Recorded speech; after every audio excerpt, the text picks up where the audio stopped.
자, 이제 53페이지를 보겠습니다. 취득세라고 되어 있죠. 우리 아시겠지만 지방세 파트고, 그리고 문제는 3문제 이상 출제가 된다고 말씀드렸죠. 그래서 얘는 되게 중요한 부분이라고 볼 수 있습니다. 그래서 뭐 1절에 보면 개유 같은 게 나오는데, 그럼 뒤에 가면 세율 할 때 나오는 거죠. 지금 현재 우리가 배우는 취득세는 과거에 취득세와 등록세가 통폐합돼서 현재 취득세로 과세가 된다. 그런 얘기를 쓰는 거고요. 성격 같은 거 나오네요. 1번 취득세는 물건의 소재지 관할. 지방세는 항상 뭐 중심이다? 물건 중심이다 그랬죠? 그래서 물건의 소재지 관할. 특광도에서. 얘는 지방세 중에 무슨 세라고요? 특광도세입니다. 등록세는 도세 및 구세 그러고, 재산세는 시, 군, 구세 그러고, 얘는 특광도세다. 그죠? 그래서 특광도에서 그 취득자에게 부과하는 지방세 중 도세이다. 얘는 대표해서 도세라고 한다 그랬죠? 그랬고, 2번은 양가로 2번은 물세고 유통세, 행위세 이런 걸 안 물어봅니다. 그죠? 신경 쓸 거 없습니다. 근데 물세는 뭐예요? 물건 중심으로 과세한다 그랬죠? 양가로 3번은 종가세란 말이 나오네요. 우리 종가세와 종양세라는 게 있었죠. 뭐요? 가격, 가액이란 뜻이고, 양, 수량 등이다. 그런 뜻이죠. 얘는 종가세로만 돼 있고, 세율은 비례세율로 돼 있다. 차등 비례세율. 과세 표준 크기와 관계없이, 금액에 관계없이 세율이 항상 일정하다. 그걸 우리가 비례세율을 그런다 했죠. 보시면 되고. 양가로 4번은 얘는 형식주의가 아니라, 그러니까 실질과세 원칙이라 했잖아요. 실질과세 원칙.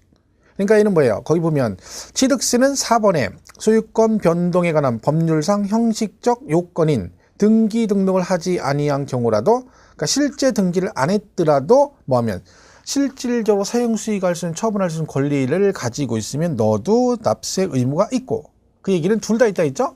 등기 등록 받는 너도 있고 실질적 취득자 너도 있다. 그런 얘기고요. 5번은 공부상과 실제 현황이 다르다. 항상 요 얘기 나오면 뭐가 우선이라고요? 사실상 현황이다 라고 정리하시면 됩니다. 크게 중요한 얘기는 아니죠. 넘어가서 과세 대상이 나옵니다. 취득세는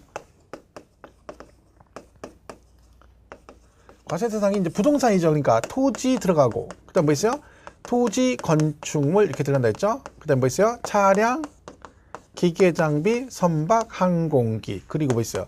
광어권, 어권, 그리고 임목, 그죠? 임목, 그리고 각종 회원권, 그래서 골콘, 승총, 이렇게 되어 있습니다. 그래서 얘네들보다 취득세, 과세 대상이 들어간다.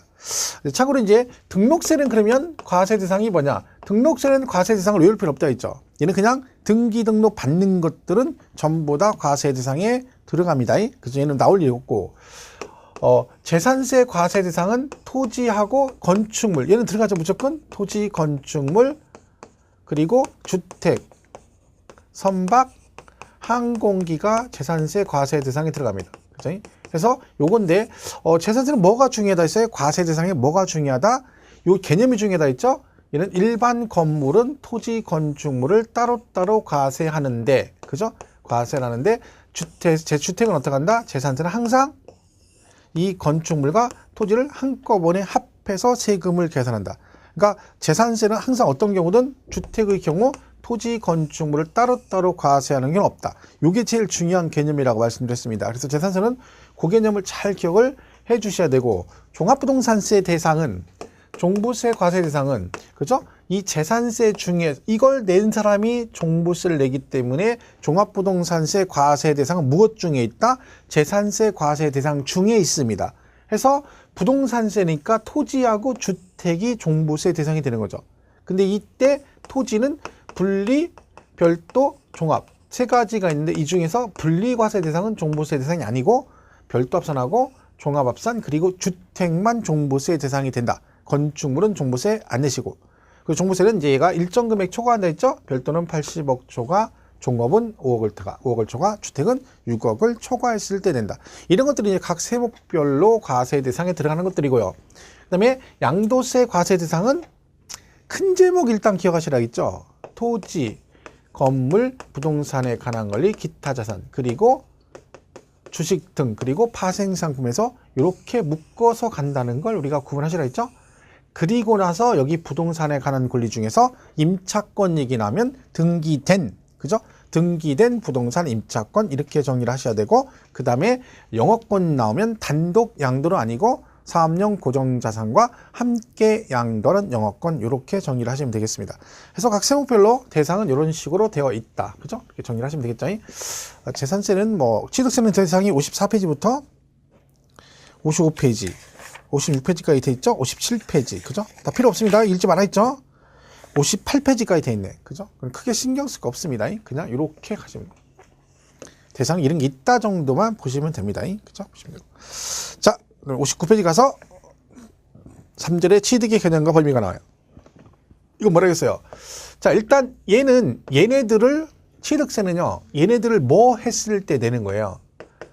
취득을 하면 내는 거죠. 취득을 하면. 그죠? 이때 이걸 취득하는 게 일반적으로 가장 기본이 매매 같은 건데 우리 세법에서는 그 매매 말고도 취득으로 보는 경우도 있다. 그래서 이 크게 두 가지로 나눈다 했죠. 하나는 사실상 취득과 뭘로 나눈다? 간주 취득으로 나누는데 간주 취득. 그죠? 이때 실제 취득은 다시 뭘로 나눈다 했죠? 승계 취득과 원시 취득으로 나눈다. 승계는 타인의 걸 넘겨받아 취득하는 것으로서 여기 뭐가 있다고요? 유상승계 취득과 무상승계 취득이 있습니다. 유상과 무상이 있다. 그래서 유상은 대가를 받고 취득하는 거, 매매, 교환, 현물, 출자, 대물, 변제, 연부 취득 같은 것들이 있고, 그죠? 무상은 대표적인 게 상속과 뭐가 있다고요? 증여가 있다. 이렇게 되어 있습니다. 상속과 증여가 있다. 자, 이 중에서 우리가 가장 기본적으로 꼭 기억하실 거 여기서 많이 나오는 게 연부 취득의 개념이죠. 연부취득은 이게 뭐라겠어요? 돈을 얼마 만에 한 번씩 주는 거다. 그죠? 1년에 한 번씩 지불하는 조건부로 취득하는 걸 뭐라 그래요? 연부취득 그럽니다. 연부취득. 그러니까 돈을 1년에 한 번씩 주는 거죠. 그러니까 100억짜리를 사는데 한꺼번에 못 주니까 1년에 20억씩 5년간 나눠주겠다. 이런 식으로 취득하는 걸 뭐라고 한다 했어? 연부취득 그럽니다. 그럼 얘는 이런 개념이라 했죠? 요게 5번에 걸쳐 나눠주니까 예를 들면 20억씩 이렇게 준다는 얘기죠. 20억, 20억, 20억, 20억. 그죠? 그러면 요 20억을 우리가 용어를 뭐라고 표현한다고요? 이게 뭐라고요? 매년 지불하는 금액이다. 그래서 뭐라고 그래요? 연부 금액이라 하고 요거를 뭐라고 한다? 연부금 총액이라고 한다. 총 연부 금액. 그죠? 연부금 총액. 그럽니다. 그래서 우리가 얘가 어떻게 한다 했어요? 얘가 돈을 5번에 걸쳐 나눠주니까 세금도 5번에 걸쳐 나눠서 걷겠다. 그런 의미라겠죠. 그래서 세금 어떻게 한다는 거예요? 이거 줄 때마다 이렇게 20억 줄 때마다 이렇게 세율을 곱해서 세금을 걷겠다는 뜻입니다. 해서 연부취득은 과세표준이 뭐다? 연부금 총액이 과표다? 아니면 연부금액을 과표를 한다? 그렇죠? 연부금액이 과세표준이 되는 겁니다. 그죠? 왜 여기다가 세율을 곱하니까. 그죠? 그러면 이 말을 다른 식으로 표현하면 어떻게 한다? 연부금액 이 말도 맞지만 이게 뭐다? 매회 사실상 지급되는 금액을 말한다. 이렇게 되는 거죠. 그죠? 이게 매회 사실상 지급되는 금액이잖아요. 그걸 뭐라고 한다고요? 연부금액이라고 한다. 그러니까 우리가 과세표준 배울 때 연부취득은 과표가 뭡니까? 그럼 뭐라고 나와요? 연부금액이라고 나와요. 근데 가로 안에 뭐라고 돼 있어요? 매회 사실상 지급되는 금액을 말하며 이렇게 나왔어요. 그리고 그 옆에 또 뭐가 붙어 있냐면 계약보증금이 있으면 계약보증금을 포함한다라고 되어 있습니다. 계약금이라는 건 쉽게 말하는 계약금. 그럼 여러분 계약금은 어차피 우리가 일반적인 매매할 때도 계약금은 원금의 일부를 미리 주는 거기 때문에 그 계약금도 당연히 취득가액에 포함이 되는 거잖아요. 그 얘기하는 거예요. 그죠? 그러니까 똑같은 얘기죠. 그래서 그거 기억하시면 되고. 그 다음에 여기 또 뭐가 나와요? 얘가 그러면 취득일로부터 60일, 취득일로부터 60일 이렇게 세금을 내란 얘기죠. 그러면 얘는 취득일이 언제냐? 그런 거죠. 이 취득일이 언제라겠어요? 얘는요, 사실상 연부금 지급일이다. 계약서상이 아니라 실제 20억 준 날, 그날을 취득일로 보겠다. 그죠? 그 중간에 만약에 등기를 치게 되면, 그럼 등기를 했다는 얘기는 뭐예요? 등기를 했다는 얘기는 돈 다 줬으니까 등기를 할 거 아니에요. 그죠? 그러니까 등기 치면 뭐예요? 등기 친 날, 한꺼번에 취득한 거로 본다. 그런 얘기 있고. 등기를 친 게 아니라 중간에 세금 3번 내고 4번째 주기 전에 계약이 해제가 되면, 그죠? 계약이 해제가 됐으면 취득을 안 한 게 된 거죠. 근데 앞에 세금을 3번 냈습니다. 그리고 중간에 계약이 해제가 되면 요 앞에 됐던 세금 낸 건 환급해준다, 안 해준다. 그죠? 환급해준다. 돌려줘야 됩니다. 왜요? 자, 이거 뭐라고요? 계약이 해제가 됐대. 그럼 취득을 안 한 거란 얘기잖아요. 여러분, 얘 이름이 왜 취득세라겠어요? 물건을 뭐 했을 때 내는 거라고? 그쵸? 취득했을 때 내는 거라니까요. 그럼 취득을 하지 않으면 세금을 낼 일이 없습니다. 그렇기 때문에 여기서 계획이 해제가 되면 취득을 안 한 건데 세금을 3번 냈으니까 이는 환급을 해줘야 되는 거죠. 이거 환급과 관련해서 이 지문 비슷한 게 나오는 게 등록세입니다. 그죠? 등록세 가면 이런 말이 나와요. 등기 등록한 이후에 그 등기가 무효나 또는 말소가 되면 이미 납부한 등록세는 과우납으로 환급하여야 한다. 땡, 틀리고. 환급 없습니다, 걔는. 왜? 등록세는 수수료적 성격을 지녔기 때문에 등기를 해준 대가로 그 돈을 받은 거기 때문에 걔는 나중에 등기 치고 나서 걔가 나중에 무효가 되든 말소가 되든 걔는 환급을 안 해주고 얘는 환급을 해주고 하나는 해주고 하나는 안 해주고 그럼 이거를 갖다 헷갈릴 거 없는 거죠. 둘 중에 하나 해준다 그러면 이걸 생각하면 되죠. 취득세는 물건을 취득할 때 내는 거니까 취득을 안 하면 내는 게 아니야. 계약이 해제가 되면 취득을 안 한 건데 냈으니까 얘는 환급해 준다. 그 부분까지 기억을 해주시면 됩니다. 그리고 연부취득은 성립이 되려면 조건이 2가지가 있습니다. 하나는 금액이 50만 원을 초과해야 됩니다. 금액이 50만 원 초과해야 됩니다. 자, 그럼 지금 100억, 20억 크게 돌다가 갑자기 쪼잔하게 50만 원 왜 나왔냐? 자, 50만 원 초과해야지 연부취득이 성립이 된다는 얘기는 50만 원 이하면 연부취득이 성립이 안 된다는 뜻이죠. 그럼 연부취득이 50만 원 이하면 왜 성립이 안 되느냐? 50만 원 이하면 면세점에 해당되죠. 면세점. 면세점 기억나시나요? 뒤에 가면 나오는데 취득가액이 50만 원 이하면 면세점을 적용해서 취득세를 부과하지 않는다. 그럼 얘가 50만 원 이하가 돼버리면 세금 부과 자체를 안 하게 되는 거야. 취득 자체가 성립이 안 되기 때문에. 그러면 면세점이 이거 뭐고 성립일까? 연부고 뭐고 성립될 여지가 없는 거죠. 일단 돈이 면세점보다는 금액이 커야 연부를 하든지 말든지 할 거 아니야. 그죠? 그래서 50만 원 초과해야 되고 계약 기간은 2년 이상이 되면 최소 계약 기간이. 왜 그러겠어요? 얘가 분할이잖아요. 돈을 나눠주는 거잖아요. 여러분 최소한 분할이란 말이 성립이 되려면 최소 2번 이상은 나눠줘야 되잖아. 그죠? 그럼 얘는 1년에 돈을 한 번씩 주니까 최소 계약 기간은 몇 년 이상은 돼야 된다? 그렇죠. 2년 이상은 돼야 된다. 요게 바로 연부취득과 관련된 전체적인 얘기다. 그래서 얘가 과표할 때도 나오고, 그죠? 취득 시기 할 때도 나오고, 요 환급 얘기도 언급이 될 수 있고, 면세점 얘기도 나올 수 있고, 그죠? 그래서 우리가요, 이 연부취득은 과세 표준이 연부금액이잖아요. 그러면 얘 있죠, 얘. 50만 원 초과. 얘가 면세점 판단하는 거잖아요. 그러면 연부취득은 면세점, 즉 50만 원 이하인지 초과인지 판단할 때는 어떤 금액을 가지고 판단한다? 그때는 연부금 총액을 가지고 판단합니다. 자, 결론은 뭐예요? 결론은 얘는 이렇게 되는 거죠. 연부취득은 예를 들면 취득 시기는 언제다? 취득 시기는 사실상 연부금 지급일 이렇게 되는 거고, 그죠? 과세 표준은 뭘로 간다? 연부금액이다. 근데 이때 연부금은 다른 표현으로 매회 사실상 지급되는 금액을 말하고 계약보증금 있으면 계약보증금도 포함한다. 그리고 면세점 여부를 판단할 때는 뭘 가지고 간다? 연부금 총액을 가지고 간다. 그죠? 요건 총액으로 간다. 그 뜻입니다. 이렇게 구분하시면 되고, 그리고 중간에 계약에 대한 환급 없다. 이런 게 전부 다 연부취득과 연관된 얘기다. 이렇게 정리를 하시면 되겠습니다. 자, 이게 이제 연부취득과 관련된 얘기다. 보시면 되겠고요. 그 다음에 원시취득은 최초취득이죠. 그죠? 그래서 뭐가 있다 했어요?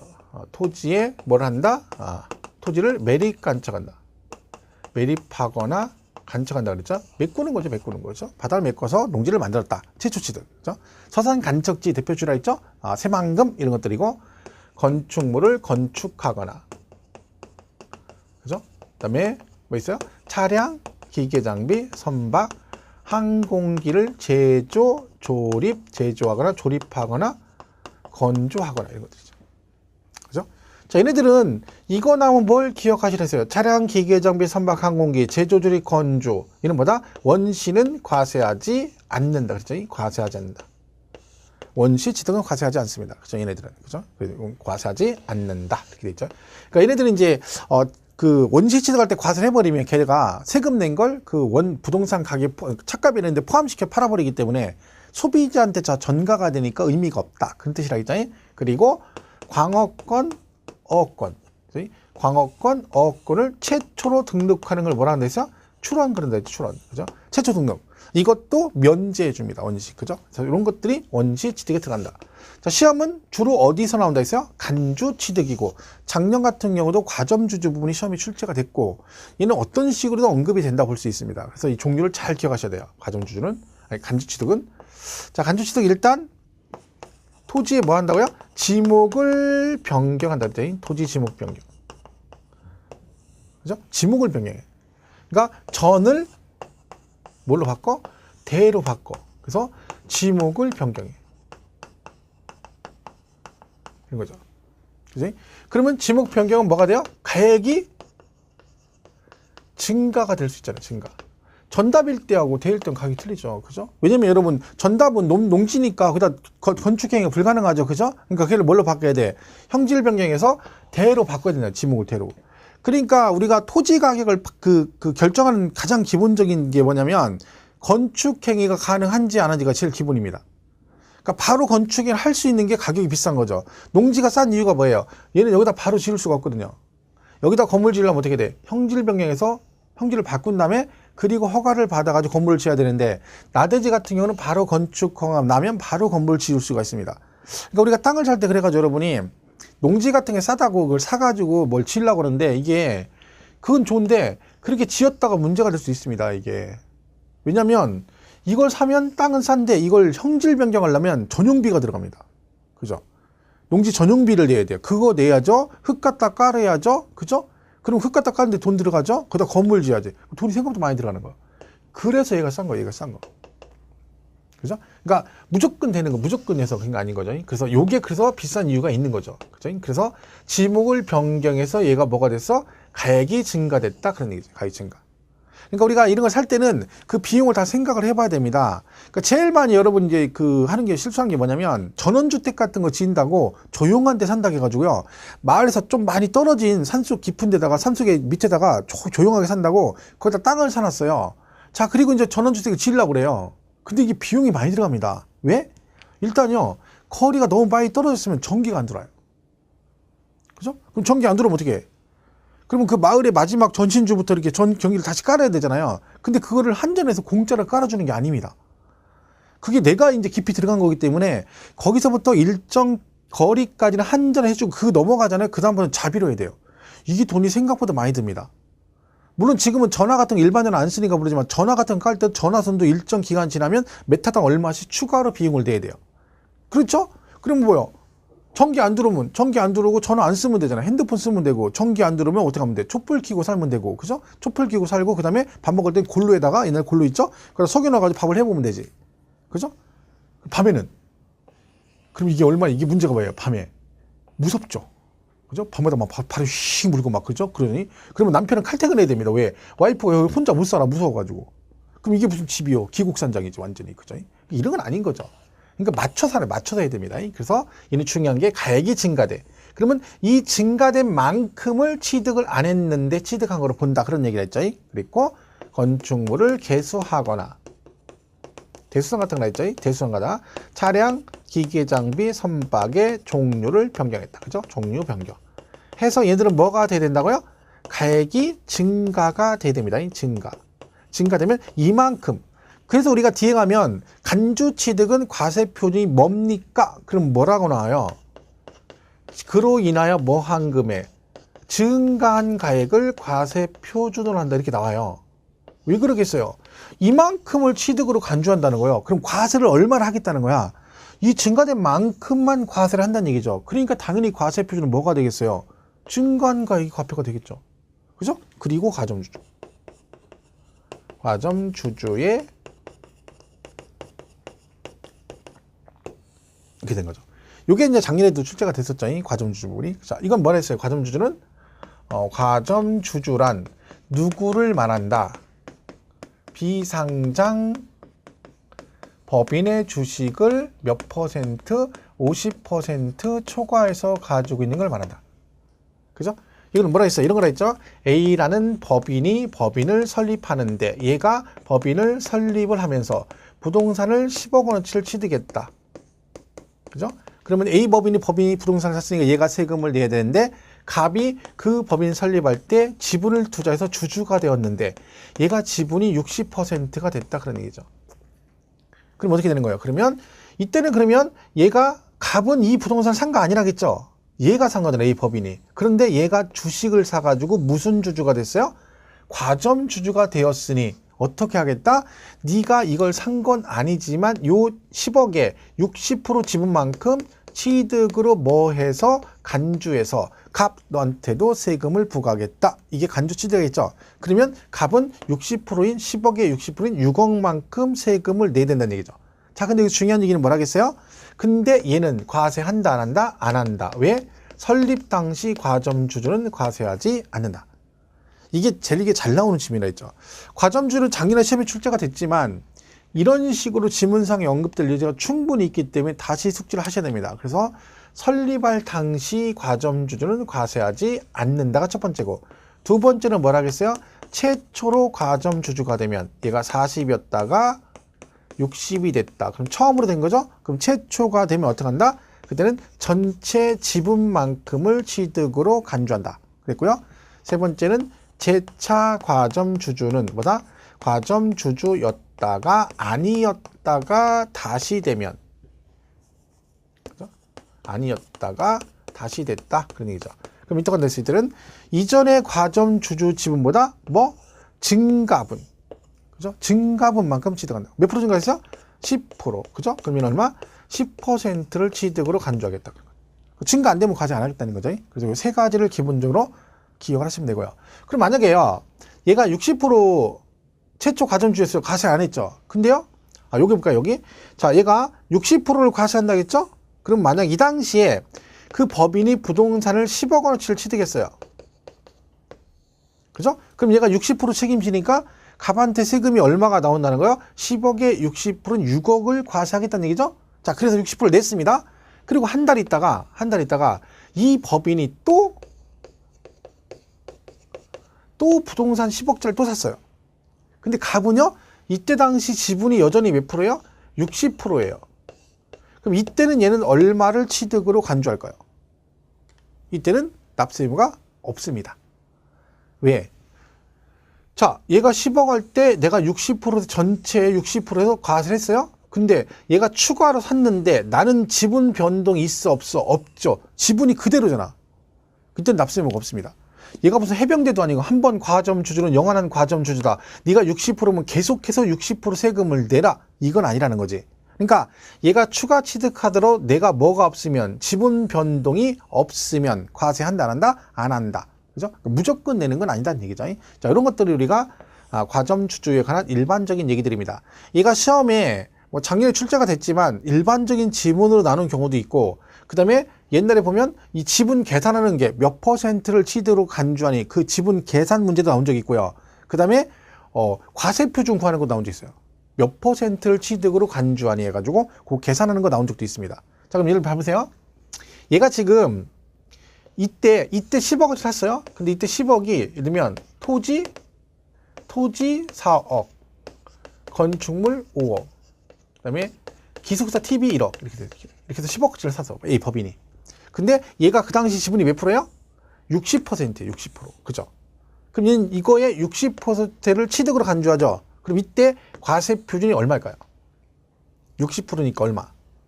이 상태에서 만약에 이게 지금 그 법인이 취득한 10억짜리 취득한 내역이에요. 근데 그때 지분이 내가 몇 프로라고요? 60% 전체를 납부를 해야 된대요. 납세 의무가 있다는 거죠. 취득을 간주한대. 그러면 얘는 얼마가 과세 표준이 될까요? 그럼 여기다가 야 10억이니까 당연히 60%니까 6억 그러면 안 됩니다. 왜? 얘는 TV는 취득세를 안 내잖아요. 그죠? 실제 취득세 내는 건 뭐예요? 토지하고 건축물만 내잖아. 그럼 이거 얼마야? 9억이잖아, 9억. 그죠? 그럼 여기다 몇 프로 해야 되는 거야? 그쵸? 여기다가 60%를 해야 되는 거야. 그죠? 그럼 얼마야? 6, 9, 54, 5억 4천이 과표가 되는 겁니다. 그러니까 이게 과거에 과세 표준 나온 전례가 있는데, 만약에 혹시 이런 거 나오면 얘만 딱 보고 꼴랑 딱 보고 무조건 6억 그러면 안 된다는 거지. 이 내역을 봐야 된다. 왜? 취득세 대상이 아닌 애까지 취득으로 간주하면 안 된다. 그런 뜻입니다. 해서 이 과점주주 얘기를 잘 기억하시고, 여기서 중요한 건 그러겠어요. 요 내용도 중요하지만 더 중요한 건 뭐다? 이 종류 4개를 무조건 외우셔야 된다. 왜냐면 얘가요, 요것도 중요하고, 뒤에 가면 또 어디서 얘가 나옵니까? 세율. 특례 세율 할 때 나오죠. 특례 세율. 그죠? 특례 세율 할 때 얘는 세율이 뭘로 가요? 중과 기준 세율 정한다. 여기 나와요. 그리고 이거가 시험에 잘 나오는데 이거 물어볼 때마다 얘네들이 정답인 경우가 여러 번 있었습니다. 그러니까 결론은 무슨 얘기야? 이 간주 취득은 세율이 뭘로 간다? 특례 세율 중에 중과 기준 세율로 간다는 거지. 그 세율이 몇 프로라는 거야? 2%로 간다는 얘기죠.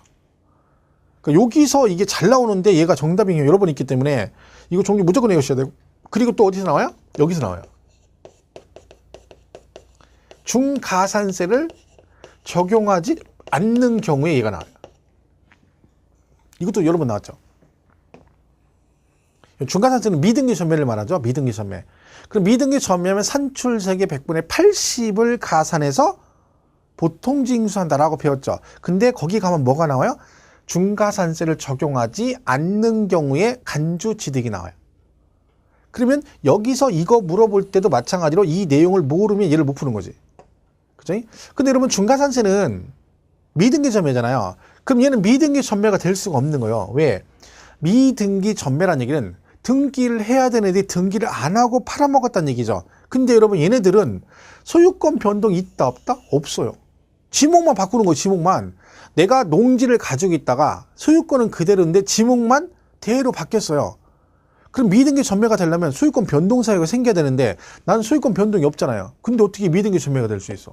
그럼 얘는 중가산세 관련이 없는 거예요. 그래서 중가산세 적용하지 않는다 할 때 요 종류가 4가지가 나오고, 세율로 갈 때도 특례에서 할 때도 중과 기준 세율을 적용하는 경우에 대표적인 게 간주취득입니다. 해서 얘는 작년에는 과점주주가 단독으로 시험에 나왔지만 얘는 이 단독으로도 이것만 물어보는 경우도 있고, 여기 중가산세도 나오고, 그 다음 어디서 나와요? 여기도 나오고. 그리고 사실은 또 얘가 나중에 과세표준 배울 때도, 과세표준 할 때도 이 지목 변경 얘기가 또 어디서 나와? 과세표준 할 때 잘 나와요. 그러니까 이게 지금 여러 군데 엮인 거라는 거지. 그러니까 이 부분은 종류는 무조건 일단 외우셔야 된다. 그죠? 종류는 꼭 기억을 해 주셔야 됩니다. 59페이지 여기 보시면 뭐 취득의 정의 나와 있고요. 그 다음에 취득의 구분이 나와 있어요. 구분. 그래서 거기 취득의 박스 표 정리되어 있죠. 사실상 취득, 승계, 원시 이렇게 돼 있고, 그 다음에 의제 취득해가지고 거기 나와 있죠. 간주 취득에서 토지, 지목 변경, 건축물 개수, 차량, 기계, 장비의 선박의 종류 변경, 그리고 과점주주, 비상장업법인 주식을 취득해서 몇 % 추가? 50% 추가. 그거 잘 기억하셔야 되죠. 그 얘기들이 그 뒷장의 취득의 범위에 가지고 쭉 나옵니다. 그죠? 설명하는 거죠. 근데 굳이 뭐 그 내용까지 제가 볼 때는 읽을 필요 없다고 봅니다. 그죠? 그렇게까지 안 가셔도 되고, 넘어가시면 62페이지 가면 62페이지, 그죠? 거기까지 가면 되는 거죠. 거기까지가 지금 이거 설명해 놓은 내용이니까 굳이 얘는 뭐 미리 볼 필요 없습니다. 그죠? 그 정도 선에 간단하게 정리를 하시면 될 것 같습니다. 자, 이렇게 해서 보시고. 근데 그 4번에 보면 과점주주의 주식 취득이라고 되어 있죠. 과점주주. 그죠?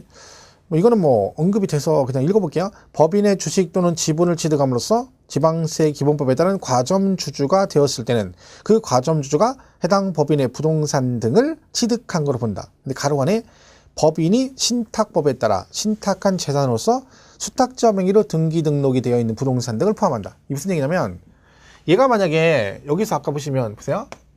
얘가 60% 책임을 진다고 했잖아요. 여기 60% 전체. 근데 이 당시에 얘가 10억을 취득했는데 얘가 60% 책임을 져야 되는데, 이 A 법인이 다른 신탁 기관에 10억짜리 부동산을 뭘 해놨어? 신탁을 해놨어. 신탁.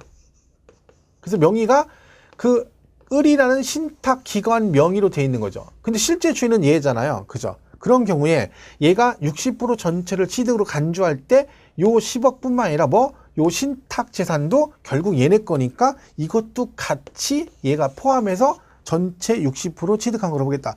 그러면 그렇게 되면 여기 10억짜리 신탁 재산이 있고 요거 10억 취득한 거 있으니까 얼마? 20억이 되는 거죠. 그럼 그거의 몇 프로? 60%를 취득으로 보겠다. 그래서 신탁 재산도 포함해서 취득으로 보겠다. 뭐 그런 얘기들입니다. 자, 이렇게 해서 취득 형태 구분을 잘 해주시면 되겠습니다.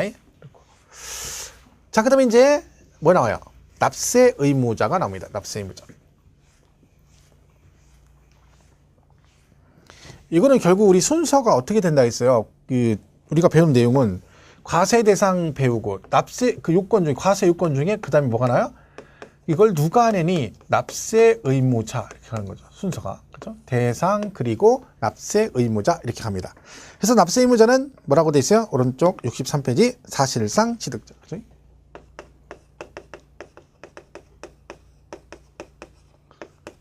얘는 무슨 의미라 있어요? 거기 읽어볼게요. 63페이지 사실상 취득자.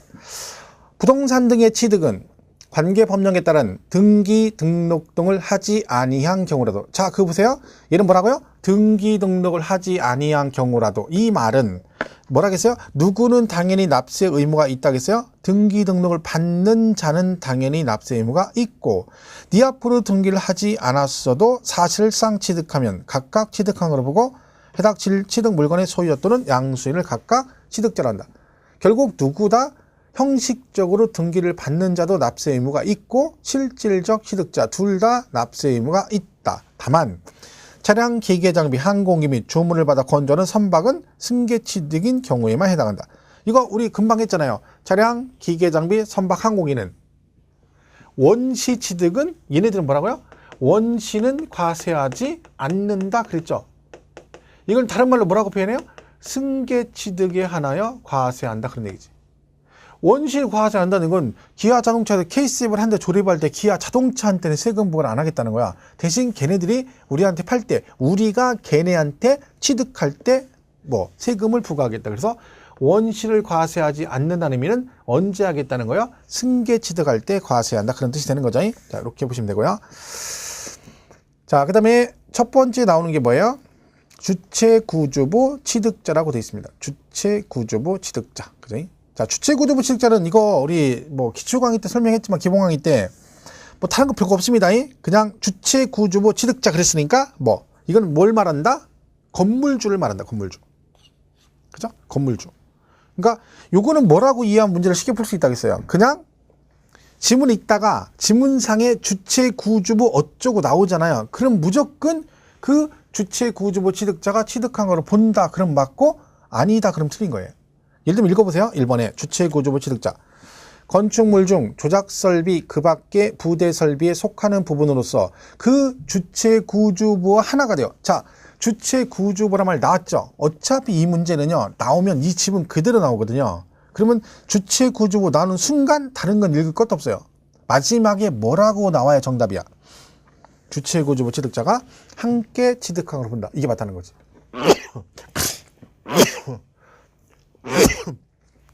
그죠? 자, 그래서 얘는 그냥 그것만 기억하면 돼요. 그러니까 이건 틀릴 일이 없는 거지. 그냥 주체구주부라면 나왔어. 그러면 무조건 마지막에 뭐라고 나온다고요? 주체구주부 취득자가 함께 취득한 걸로 본다. 그럼 맞고 아니다. 그럼 틀렸다. 그러면 되는 거야. 예를 들면 뭐 주체구주부 나왔는데 마지막에 뭐라고 나와요? 뭐 시설한 자, 가설한 자 이러면 땡 틀린 거죠. 그렇죠? 그러니까 우리가 이런 거라 했잖아요.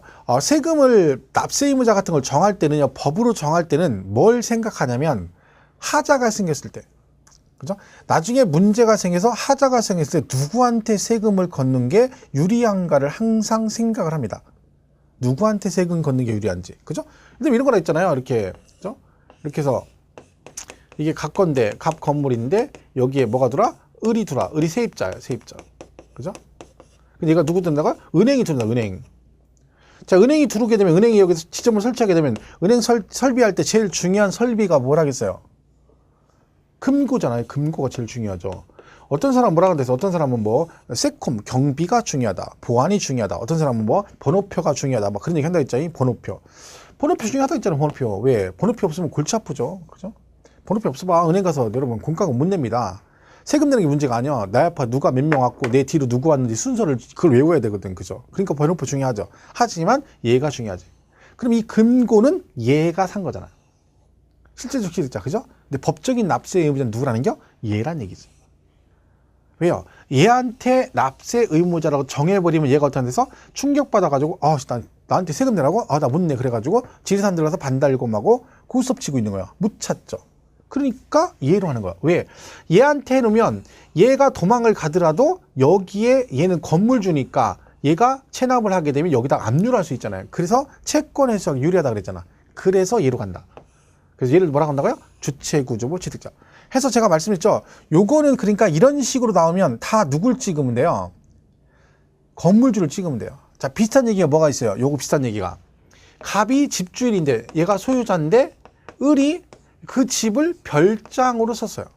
그러니까 여러분이 집을 세를 줬는데 전세를 줬는데 세입자가 주택으로 안 쓰고 별장으로 썼어. 그럼 중과세 하거든요. 별장 중과세. 이때 중과세를 세입자한테 한다? 집주인한테 한다? 집주인 납세 의무자다. 왜?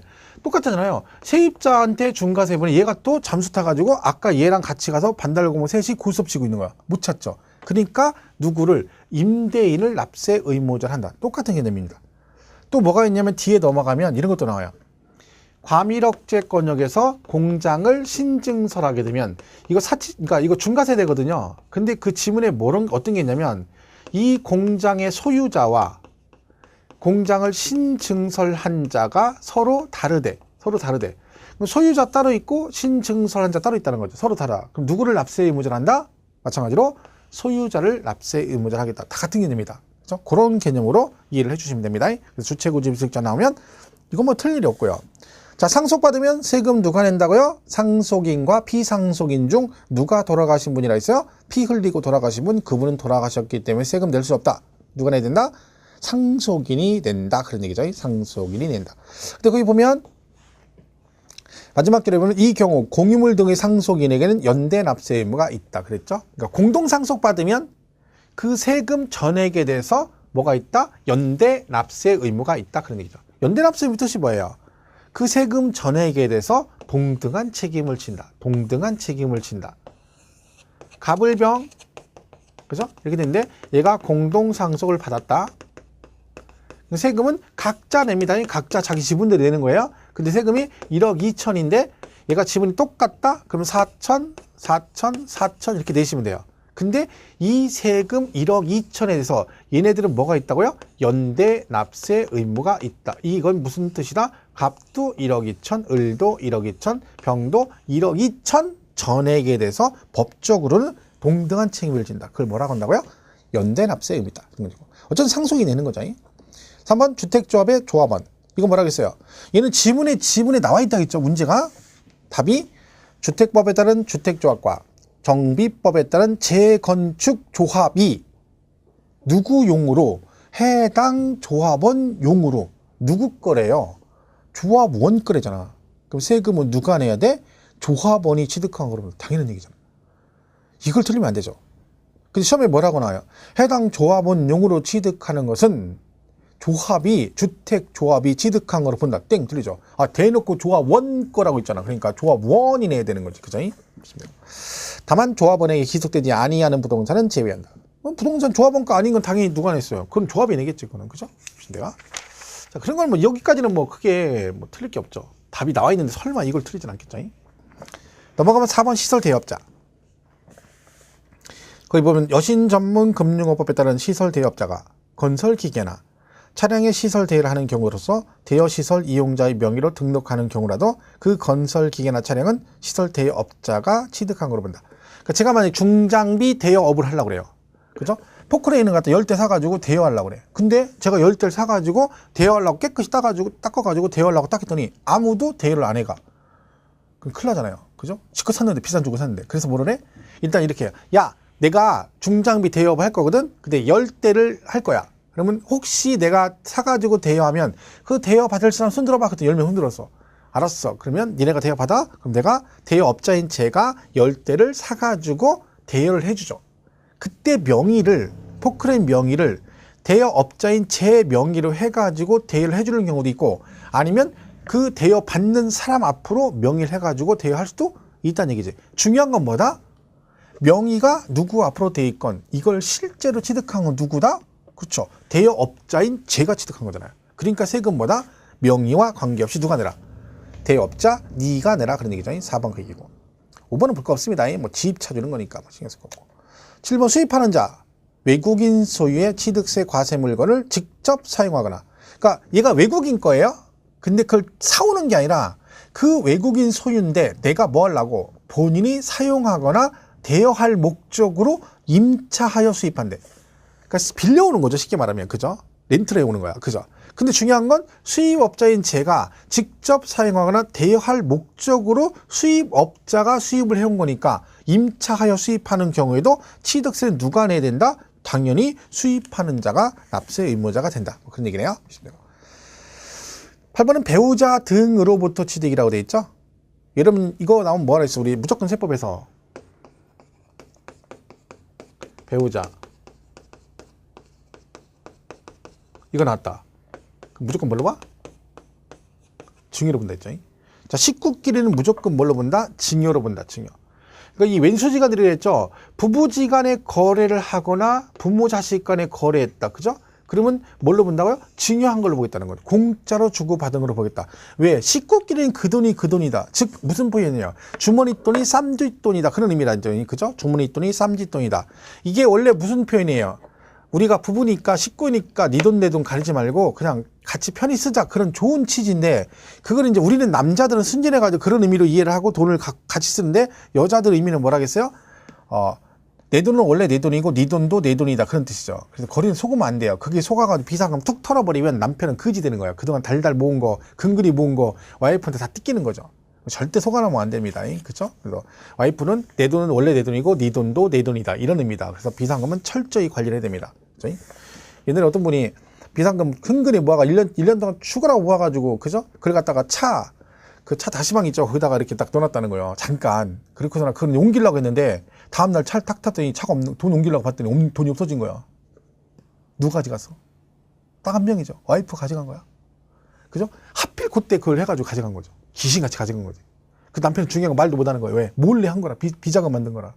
근데 와이프는 막 기분 좋아가지고 그날 기분 좋더래. 그다음 어쩐지 이상하다 했다는 거예요. 와이프가 기분이 너무 좋아가지고 막 콘드레 부렸어. 왜? 꽁돈 생겼으니까. 야, 그럼 안 되죠. 사람이 양심적으로. 그 정도면 다 가져가지 말고 일부는 남겨주는 그런 센스가 있어야지. 그걸 호딱 가져가지고 호타고 그냥 쓰러지는 거죠. 불쌍하죠. 남자들. 그죠? 비상금 감출 때 왜 거기다 감춰? 그죠? 거기다 감출 일이 뭐 있어. 통장에 떡 넣으면 돼. 통장에 넣으면 모르잖아. 하나 만들어가지고. 그죠? 그럼 되지. 그걸 왜 굳이 거기다 넣는지 뭐 현찰을 갖고 있어. 아유, 불쌍해 죽겠죠. 어쨌든 식구끼리는 무조건 뭘로 봐? 증여로 봐요. 근데 얘가 추정의 뜻이 있어. 추정의. 그죠? 그러니까 뭐야?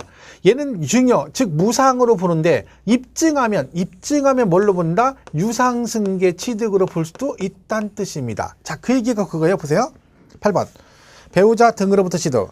배우자들은 직계 존비 속의 부동산 등을 취득하는 경우는 증여로 취득한 거로 본다. 그죠? 근데 추정의 뜻이 있으니까 다만 다음에 해당하는 경우는 유상으로 취득한 거로 본다. 그러니까 이 나와 있는 그걸로 입증을 하게 되면 그때는 뭘로 보겠다고요? 식구끼리도 매매 등 유상으로 취득한 거로 보겠다. 증여로 안 보겠다. 그런 뜻입니다. 언제다? 1번 공매나 경매를 통해서 부동산을 취득했대. 남편의 부동산이 경매가 된 걸 부인이 받았다는 얘기입니다. 이거는 부인한테 넘어간 건 맞지만 불특정 경매는 나 혼자 등 들어가는 거 아니잖아요. 다른 사람하고 같이 경쟁해서 내가 높은 금액을 써가지고 낙찰받은 거니까 정상적으로 유상으로 취득한 걸로 보겠다는 얘기고요. 2번 파산 선고로 인하여 처분되는 부동산 등을 취득한 경우 마찬가지죠. 파산이 돼가지고 파산 선고를 받아서 걔가 청산재단에 속해서 걔들이 그 재산을 처분할 때 그거를 배우자 직계존부의 속이 받게 되면 걔도 뭘로 본다? 유상으로 취득한 거로 보겠다. 3번 권리의 이전이나 행사에 등기 또는 등록이 필요한 부동산 등을 서로 교환한 경우. 여러분 교환은 배우자 간의 교환을 하게 되면 증여로 봅니다. 근데 얘는 왜 교환인데 증여가 아니냐? 앞에 뭐라고 돼 있어요? 등기 또는 등록이 필요한 부동산 등을 서로 교환했대. 남편 앞으로 부동산 등기가 돼 있고 와이프 앞으로 부동산 등기가 돼 있다는 거죠. 이 등기가 돼 있다는 얘기는 법적으로 이건 와이프 거고 이건 남편 거랑 입증이 된 거죠. 그거를 서로 바꾸는 것은 각자 거 입증된 걸 바꾸는 거니까 대가가 입증된 걸로 보겠다 해서 그 앞에 그게 나와야 되는 거야. 등기 또는 등록이 필요한 부동산 등을 서로 교환한다. 4번 해당 부동산 등을 취득을 위해서 그 대가를 지급한 사실이 다음 어느 하나에서 증명이 되는 경우. 그 밑에 이제 1, 2, 3, 4 있죠? 요렇게 증빙이 되면 그때는 뭘로 본다? 유상으로 취득항으로 보겠다. 원칙은 뭘로 가는데 배우자 등은 뭘로 간다? 증여로 간다. 근데 추정의 뜻이 있기 때문에 입증하면 유상으로 볼 수 있는데 이때 유상으로 보는 조건이 그 나와 있는 1, 2, 3, 4에 해당이 되면 뭘로 보겠다? 유상승계 취득으로 보겠다. 그럼 세율이 달라지는 거죠. 자, 이렇게 보겠습니다. 그래서 배우자 등 이거 잘 정의를 해주시면 되고요. 자, 여기까지 하고 쉬었다가 다음 시간에 65페이지 부담부 증여부터 있죠? 여기부터 이어서 가도록 하겠습니다.